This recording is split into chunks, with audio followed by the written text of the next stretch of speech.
Social media is not real life, and that has consequences.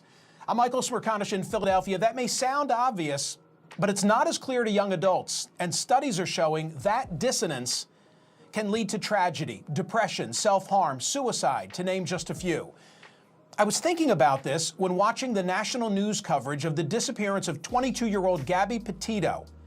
The happy, smiling pictures and videos that we've been shown of Petito and the fiancé, Brian Laundrie, drawn from their social media accounts, and how differently things may have been off camera.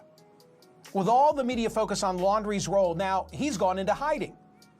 And all this comes as the Wall Street Journal has been publishing a Facebook investigation. And one of its stories focuses on how its Instagram app is harmful to the mental health of teenage girls. The Journal reports that Facebook has been studying this for 3 years with in-house focus groups, surveys, and diary studies on the topic, but it hasn't made its research public or done much of anything to fix it. Among the findings that the Journal reported from the internal company documents and slides, that 32% of teen girls said that when they felt bad about their bodies, Instagram made them feel worse.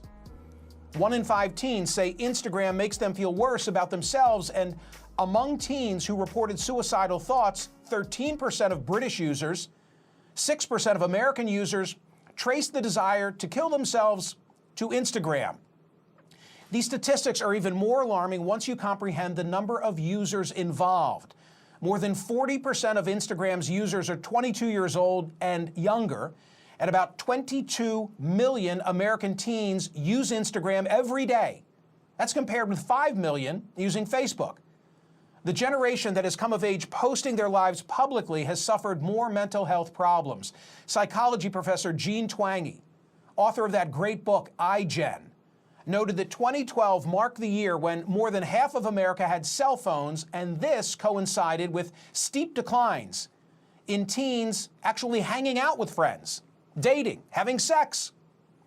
She's written, quote, rates of teen depression and suicide have skyrocketed since 2011. It's not an exaggeration to describe iGen as being on the brink of the worst mental health crisis in decades. Much of this deterioration can be traced to their phones.